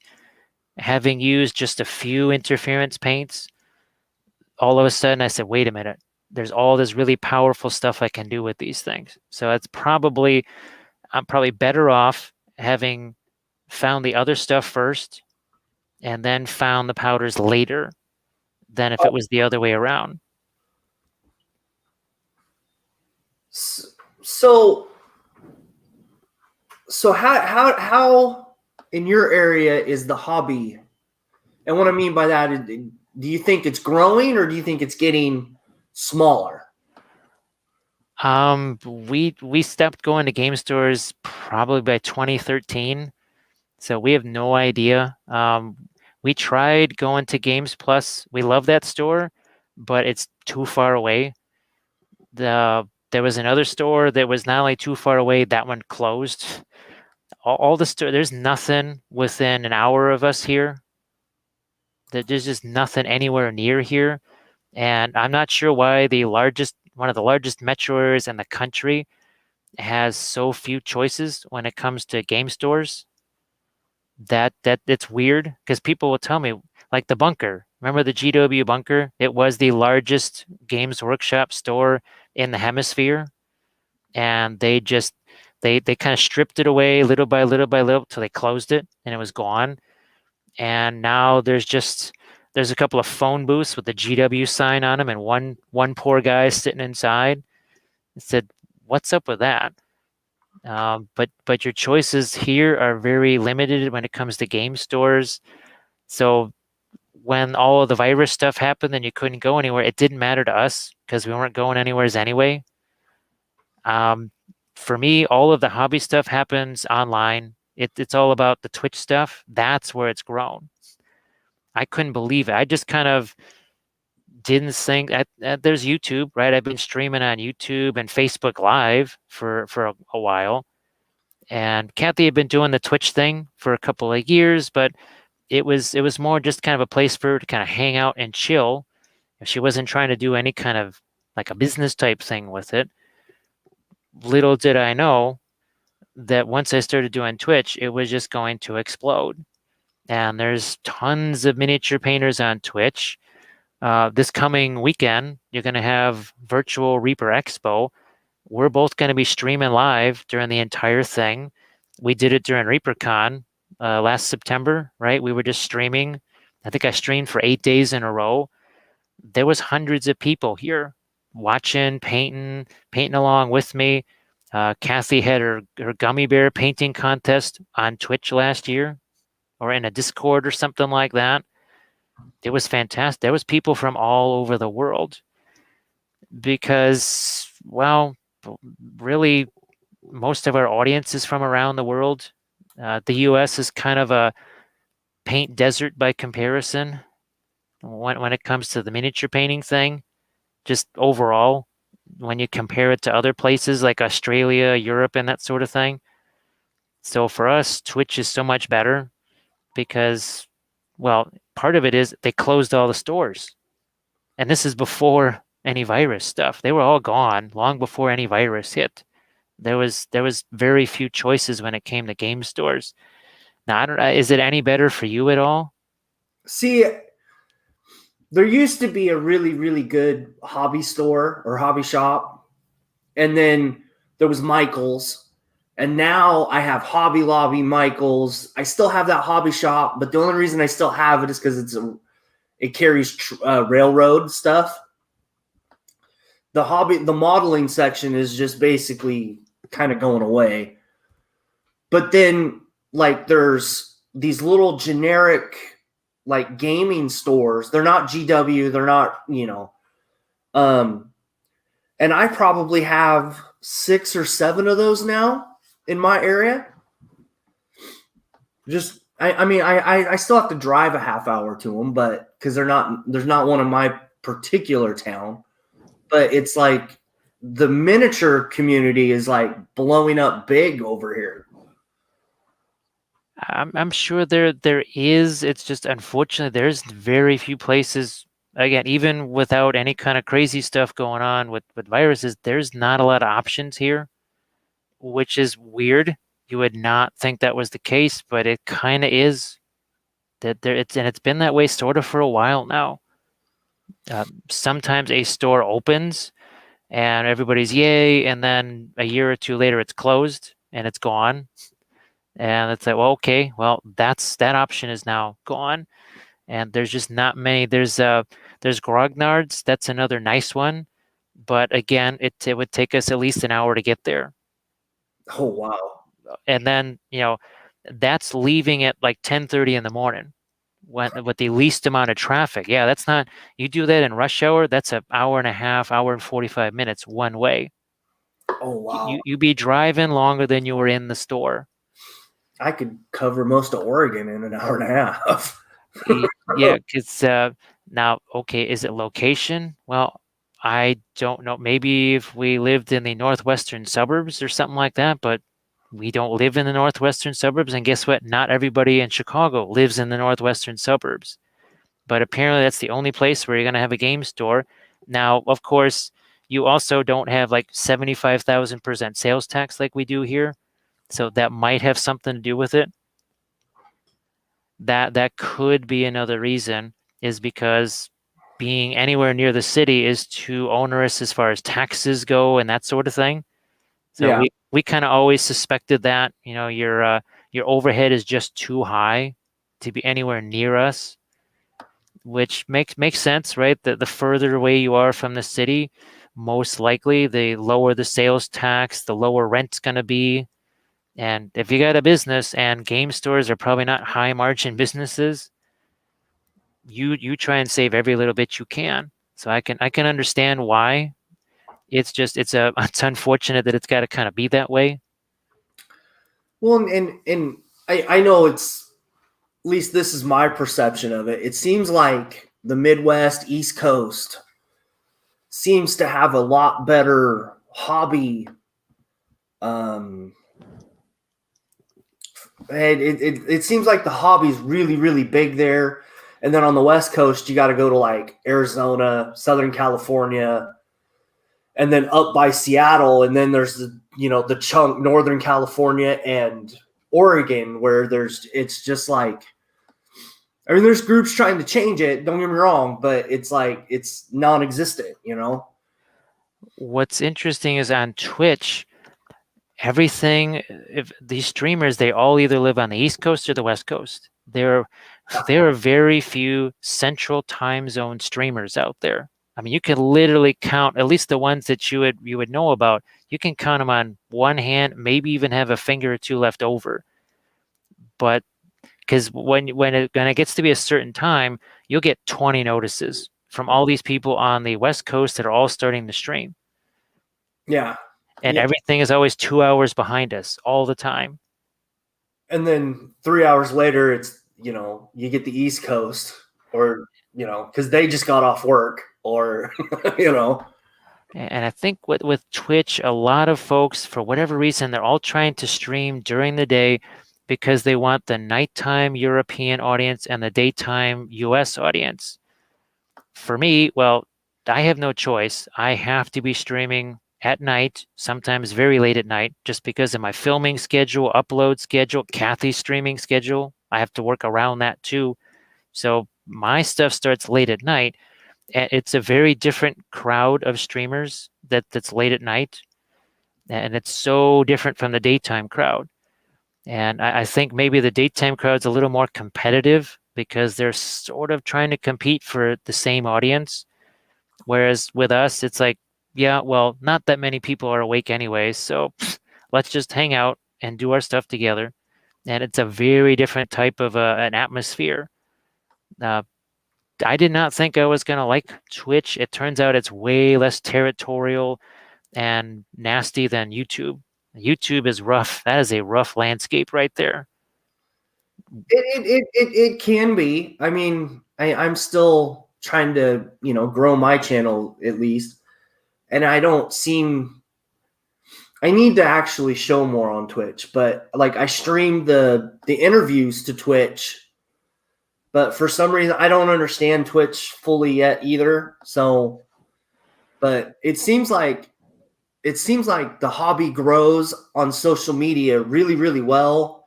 And then in real life, it's like, it just doesn't seem to, well, I mean, think of the, like, Adepticon, Gen Con. I don't think those are going to be the same going forward after the pandemic. I think a lot of that is going to be online because people are just not going to be able to gather like that anymore. At least for at least another year. I am planning. That's why I'm starting to do the 3D printing. That's why I'm planning on doing all these Lord of the Rings campaigns. I'm hoping by maybe April or May to be live streaming games of Lord of the Rings, because I remember 2002. Okay, so 2001, 9/11 happens. We were supposed to have our biggest show of the year that weekend. Well, that gets canceled. Well, then gas is $5 a gallon. You have the anthrax scare, so nobody's mailing packages anymore. You think shipping is bad now? Tack on the anthrax scare, $5 a gallon gas, the dot-com bust, right? The economy crashes. Yeah. Everybody's scared. Nobody wants to go anywhere. Nobody has money to go anywhere.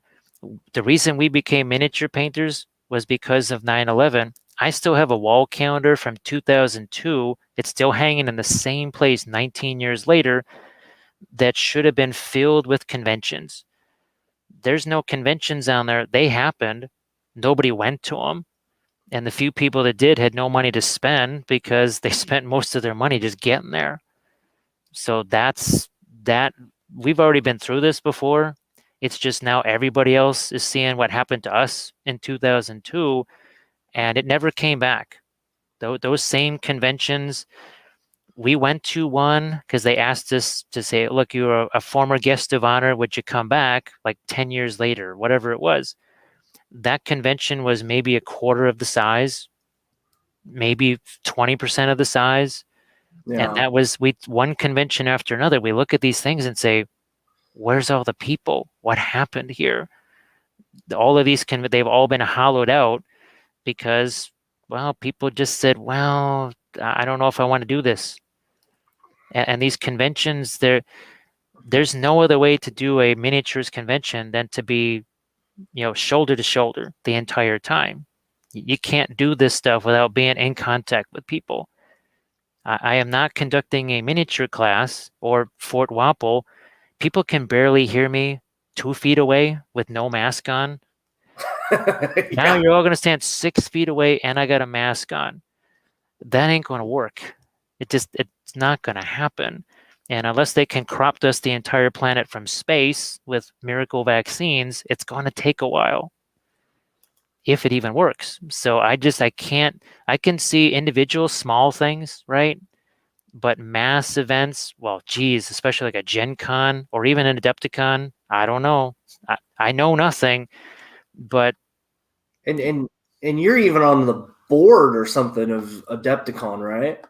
well, here's the thing. So I knew that Adepticon was gone for this year by May of last year. And people said, don't say that. I said, look, you're not at those meetings. Guess what? We're not having those meetings because we can't have them. We can't just do a Zoom meeting because every Adepticon meeting, there's 15 people furiously building hundreds of pieces of terrain that the next meeting, a dozen people are going to be painting at the next meeting side by side. You can't do that in these current conditions. So how are you supposed to get ready for a convention? Yeah. I mean, it really sucks, and I hope we get back to those. But in the meantime, it seems like all the online stuff seems to be filling that gap. But how long are people going to be happy with that? Well, That would be the end telltale sign of that, I think. it's going to depend on the conventions themselves. So Reaper was the first one to say, look, this is the new paradigm. Let's just get used to it and let's try and do the best we can with it. That Reaper the virtual convention, their ticker was somewhere around 3,300 people. Last year at the biggest ReaperCon ever, there was 2,100 people. Yeah. And there was people from all over the world that never heard of Reaper miniatures. Kathy's gummy bear painting competition had 2 people from the Netherlands, somebody from Germany, and somebody from Norway. Oh, wow. Painting gummy bears at virtual ReaperCon. There were people buying Reaper t-shirts through Teespring instead of being at ReaperCon and, oh, sorry, we're out of extra larges, like every convention ever, right? They Yeah. said, wait a minute, we don't have to print up shirts. We just throw some designs at Teespring and people give us money. Yes, we like this.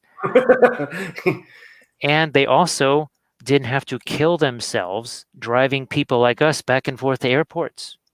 Because all of those instructors, they have to deal with those instructors, getting them, their luggage, their stuff, their lights, all that kind of stuff. They have to move that around with very few people. Well, now Virtual Reaper was still very busy for them, but now you don't, and you still have to deal with instructors, but you don't have to deal with physically moving them around anymore. You get them their stuff, you work with their technology and make sure that their online classes are going to work. But okay, the guy that makes these Vellum plants right here, so if he's at ReaperCon, he's lucky if he has a dozen people in a class, maybe 15 or 20. Each of his classes had 70 people. And he was able to do a discount, right, on his foliage. So now people, they're online. What's the easiest way for people to buy stuff? Online, right? Yeah. Because there's no hesitation. You're just like, ooh, I want that. I'll click yes. If you're physically there at a convention and you see, man, I only got $10 in my pocket and I got to eat for 2 days, you have a different buying method than you see this online. It's pretend money. You just, yeah, I'll spend $10 on that because you're at home. You don't have, you got food in the refrigerator. You don't have to worry about feeding yourself at a convention for 2 more days. So to me, that's why they're doing this virtual Reaper Expo, because that thing was so successful. They're doing it again. They got classes going on. They're live streaming role playing stuff. They're going crazy. But unfortunately, other conventions, they just said, well, we'll just wait for conventions to come back. They could be waiting a long time.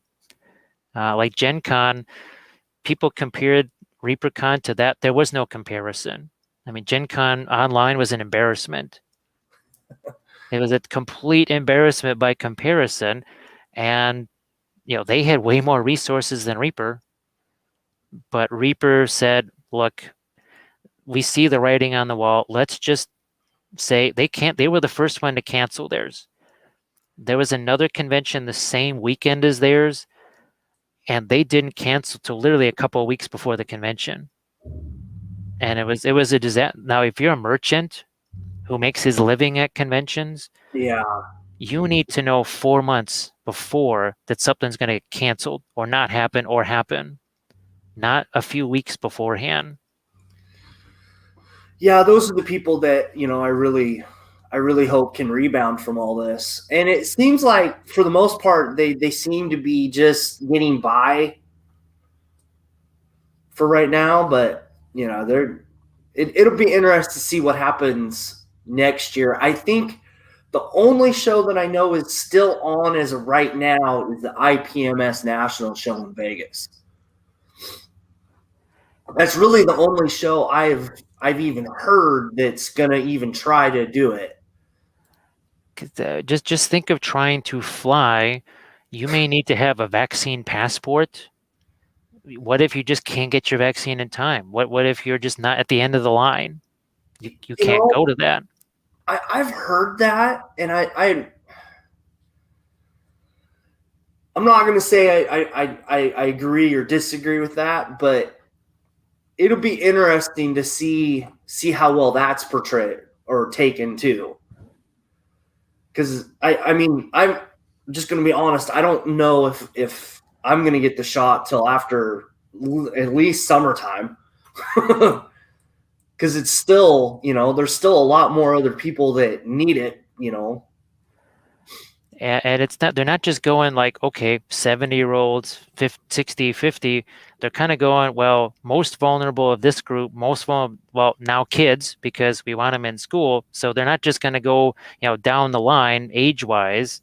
Yeah. And and how are you going to get this stuff around? And then you got weather, right? I mean, I'm sure in Texas, there was probably a lot of vaccinations that they had to throw away because of power outages or it was delayed somewhere.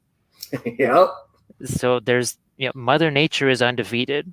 I mean, Mother Nature doesn't care about calendars or anything like that. That was another thing where people got mad at me because they said, look, come January 1st, 2021 might be rougher than this year. And they said, no, it's going to be great next year. I said, really? Does the universe care about the Greco-Roman calendar? The universe looks at that thing and says, oh, this is cute. Is this like Super Bowl squares? Is this like $1 a square? Can I bet on this?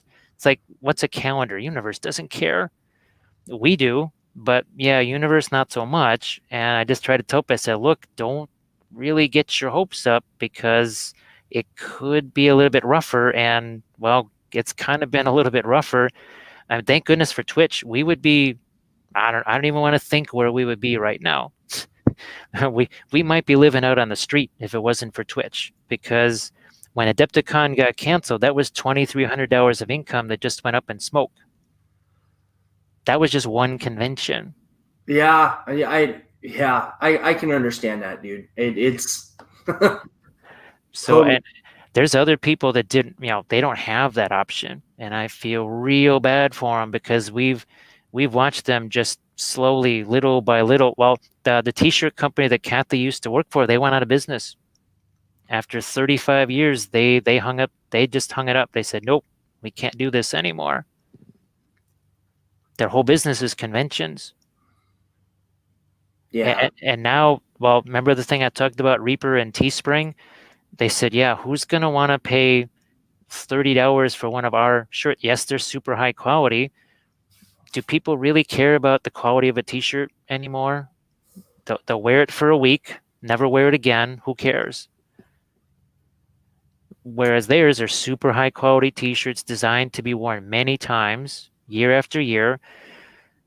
Stuff like Teespring and no conventions, that killed them. And it didn't take very long. It took a matter of maybe 8 months where they said, no, we can't do this anymore. And they don't know if and when conventions will ever come back, or when they come back, will they be just like you were saying? Will they be a hollow shell of what they used to be?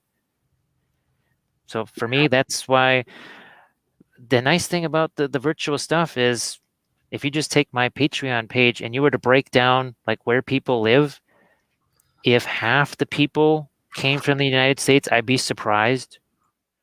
If you told me that 60% of the people on my Patreon page don't live in this hemisphere, I would say, yeah, I could see that. Because most of my Twitch audience, I just say good morning or good afternoon, even though it's still 11 o'clock at night here, because they either live in Australia or Europe. That's where a big portion of our audience is. And you can't reach that. Even Gen Con, okay, I'm at the Badger booth, right, all weekend long. Of those 80,000 people, how many actually come by the Badger booth? 500, let's say 1,000. Let's go crazy and say 1,000. Well, you've been to Gen Con. You stand in one place, you're going to get run over. The crowd is like it's like moving water, like an avalanche, right? You stand in front of a booth for too long, you're just going to get knocked to the ground. So they can maybe talk to me for 5 minutes and then they just have to go somewhere else because they either need to be there or they're about to get stomped on by the crowd. Or they could be on Twitch where they watch me. Well, last night I streamed for 10 and a half hours. There were several people that were there for all 10 and a half hours. You talk about a captive audience. Yeah, I most of the time I'll come pop on and say hi, and then like I'll go to bed and then get up and be like morning, because you're still up and going. Well, it just think of, okay, if I'm going to be at a convention, I have to pack all of this stuff up: camera, lights, paints, miniatures, all this stuff. Last year, ReaperCon, I mailed 7 boxes to Reaper before the convention just to have that Fort Wappel area ready. This year or last year for the virtual Reaper Expo, I sat in this same chair doing the same work that I always do, didn't have to move a thing. Had way more people, didn't lose my voice because I wasn't trying to scream over everything else that was going on. I could eat when I wanted to. If I was up till 4 in the morning, which I was, I just walked over to the bed and laid in it instead of trying to crawl up the elevator to the room, which was many floors away. It was just so much easier. It's way to do the same. I could do a way better job. I could teach them basing, oils, water effects, stuff that I never could have done at actual ReaperCon. I could do at the virtual ReaperCon. They actually got a better experience out of me, like what you and I are doing here, than they ever could have if they had been standing next to me at ReaperCon, actual ReaperCon. No, and that's the cool thing about Twitch right now is it's really really interactive. I'm for the most part. I go on there and I always get at least see something that I want to try when I watch you or Lynn or Yeji or Mike Disney or I could just keep going. The list is forever long on Twitch, and there's a couple of model builders on there now, but they're starting to build that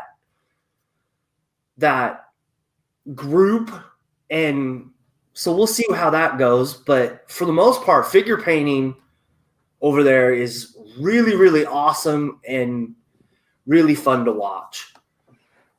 Well, But anyways, James, we are an hour and 45 minutes. I've covered so many topics, and it's been really awesome that you came on today. Did you have any questions for me? well, I was just wondering how you were doing, and were you able to? Well, you kind of showed me the stuff that you were working on there, and I was glad to see that army painter stuff is really, they must really be working hard on that, because that red metallic stuff that you showed me, I was like, wow, I don't remember army painter having that before. So I'm just glad that you've been able to. I wasn't sure if you could keep going, with your side of the hobby thing, because obviously this has really kind of negatively impacted some people's hobby stuff, and in some cases it's the opposite. So I was just glad that you've been able to keep going with your stuff too. No, I mean, for the most part, when I get time at the bench, it's mostly to decompress, like stress related stuff. Like right now, I'm learning how to program at work. How to like, I work for a place that burns parts out of steel, and I'm learning how to program the parts on how to draw them in CAD, and get it so the burn table can read the print or the part so it can burn it out. And I'm not gonna lie, that's it's been a learning curve, and being able to just get out here a little bit and just paint kind of helps the stress with that just kind of go down a little bit. So yeah, I'm learning all kinds of new stuff with the new job. So I get time out here, but it's not a lot. Because I was wondering if you were just getting more with the new situation. Well, you're trying to learn all the new stuff, but does it in the end mean maybe more time to be able to do, well, something that is a de-stressor type of a thing? And it seems like that might be the way for you to actually be able to get that all important time for yourself. Well, I also have an 8-year-old, so when I'm not interacting with him, and but you still got to have your own alone time. At least Yeah. I do anyway. I it's this hobby, it helps me out so much for that kind of stuff, and that's why I really got back into it 6 years ago or so. I was just really glad that, to hear that it between new job and everything else, there was still a way to be able for you to be able to do the hobby stuff. And okay, it's not like it's like you have to do it, because for a lot of, that's why I see people giving up on hobby stuff, is because they say, man, is this any different than the job I just left, that I just came back home from? This feels like work. So they just stop doing hobby stuff because it feels like work. And they say, this is not fun anymore. And I think there's a lot of folks that have been telling me, especially with this oil stuff, they say, it's actually fun again. It's new, it's easier, it's just less of a pain. And they say, you know what, this is the first time I've had fun doing hobby stuff in years. I felt like I was doing it because I'd bought stuff. Like, doing hobby stuff out of guilt, that's no way to have fun. No, That is absolutely. no way to be having fun. And they say, now I feel like I'm actually enjoying this again, instead of just feeling like I'm obligated to. Like, I spent all this money on it, I should do it. Now they want to do it because it's actually fun. And that's been really cool. And that's been the fun thing about the oil paints and the Twitch stuff, because it's been able to reach just so many people so fast. And every day people are sending me messages saying, you know what? I gave up on miniature painting. This is the first miniature I've painted in 10 years or 4 years, because I hated it. It was no fun anymore. And now they're telling you that literally you gave them their fun thing back. And then that's I mean, as great as this stuff is for me, knowing that this is reinvigorating so many other people's enjoyment of doing this, that's pretty darn cool, especially now when people need as many freaking things as they can enjoy. I mean, if people ever needed stuff to enjoy, it's now. Yeah, that's for sure, man. And I think that's kind of why you see a bunch of people like asking questions. At least I get a little bit from friends and stuff on how I started out in the hobby, back in the hobby, just because they're sitting at home and they want to have something to do other than, watching TV. I think I never realized that, well, Twitch was so interactive. Imagine a TV show where you talk to the actors while the show is going on. I mean, that's literally what this is. It's Yeah. a TV show where everything, you never know what's going to happen. You have no idea you don't even know if it's going to end. You don't even know when the ending is. And you're talking to the other people watching the show. You're talking to the actors. You're talking to the sound guy. You're talking to everybody. It's so interactive, and you don't know what's going to happen. Whereas TV is like, well, okay, well, this guy's not going to die because they have a contract signed for 2 years. Yeah. I mean, it's just like, where is the jeopardy there when you know that's like the most popular actor in the show? What are they going to do? Kill him in the first season when they're signed up for 5 seasons? No. Maybe there's some folks that can kind of dismiss that. For me, not so much. It's like, yeah, he ain't going to die. They want him on that show for a while. Whereas with Twitch, they're doing a role playing thing. That is all live. They don't know what's going to happen any more than you do. Or if people are live streaming games, well, you're literally watching them. It's rolling the dice. You don't know what's going to happen, and that's pretty wild. That you can basically be in other people's houses, hanging out with them, all at the same time. And now you don't have to, like a game store. Well, even when things were normal, it was just too tough for us to get to a game store. Well, now it's just, okay, let's just go on Discord and have a painting hangout. Everybody's comfortable. Nobody has to say, oh, I better start packing up. I got to get home. I got an hour and a half drive or something. No, it's just like, okay, we can stay on another half an hour. Yeah. all that stuff is possible now that really wasn't possible before. Yeah, I mean, it's crazy how people will just take advantage of the stuff that they may not think about, or and even companies are starting to become that way, because a lot of businesses, they had to move people to working at home, right? So now people are I mean, they're sitting at home, they're trying to get on without their day, but now they need that outlet for something else to do. And it's like, because I can tell the folks, like some of the other people that we don't get to see anymore, they're going insane because we were literally the only human interaction they had. yeah, They played video games, they watched movies. Well, they played every video game, they've watched every movie 5 times. They're going nuts because they just literally, there's nothing left for them. I feel bad for them, but it's just, for us, what's scary is that essentially somebody put the pause button on the entire world, and the guy who moderates my stream and myself, we're pretty much working 24 hours a day, 7 days a week, and we're thinking, this is what the entire world on pause. What happens when it's unpaused? we're never going to sleep again. So for us, it's really let us get a chance to actually maybe have some possibility of catching up. For other people, it's got to be the borderline insanity. Just, what the heck are we going to do now? There is nothing left for me to do. And I feel bad for them. I think that's another reason why, well, so many people are on Twitch, because they've watched The Mandalorian for the 17th time. They can't watch it anymore. But now they've got, okay, somebody's doing D&D online. Maybe somebody's live streaming a game of Lord of the Rings, Warcry, 40K, whatever. yeah, That is something that you can watch and two, okay, some of them make it where the chat can participate, where they'll say, all right, should Aragorn spend a point of might here? The chat decides. You guys decide. So now you're actually being part of the game itself. You're not just watching, you're actually now part of the game.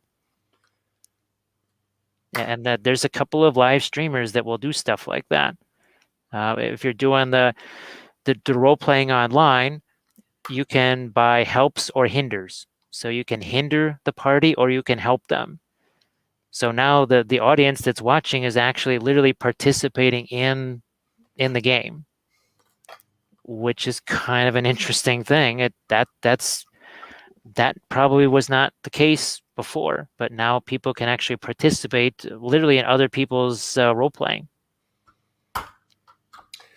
Yeah, I mean, it'll like I said, I mean, it'll be interesting to see what happens. I don't know. I think this year's kind of a wash. I think some things are going to happen and some things aren't, but I think we should see something back to normal, first part of next year. That, at least that's my opinion. Because we're almost a year into this pandemic, at least for the US side. And it's just crazy. Well, I think back to the original the influenza thing that went from 1918 to 1920. That was multiple years, and this I don't know. Again, people thought the calendar was just going to magically shift, and I thought, well, again, Mother Nature doesn't work that way, and there's a lot more of us now. There's 8 billion of us, and you thought that one of the reasons why it spread so much in 1918, and believe it, in 1918, let's see, I think it was 1920, it was finally legal to have a private airline. Private airlines were illegal until the 1920s. Now you think of international travel now, what it's like in comparison. Oh yeah, dude, it's crazy. So it's no wonder it was way more likely to just go just all over the place and such, because of how international everything is. So I don't know. I hope for businesses and other people, but now then there's this thing too. And I was asking people this in March of last year. I said, and so if they take away business travel and companies say, wait a minute, we're still able to make our business, yet now we have no travel expenses, no business expenses, why would we go back to the old way? We still got the job done. Why do we need to go back to the old way? No, and that's it is very, very true. But anyway, James, we've now hit almost the 2-hour mark. Sorry about that. It's fine, dude. And I kind of thought we'd go over an hour. I really did thought that. I didn't expect another hour, but it's how these go, man. I don't really set a or I don't set questions. I just kind of let the conversation flow. And that's why these work, because I can get all kinds of tips and everything out of people that way. At least that's how it's been working anyway. But I just wanted to say thank you for coming on today. It's been really fun watching you paint that figure. Thanks for having me. I was saving a couple of these so that people could just kind of get a little quick painting lesson or something like that, if anything else. Yeah, I mean, and that was the point of bringing you on too. So people could kind of see how oils work compared to acrylics. Because I have used oils, but I'm not good with them, so I don't generally make them my go-to.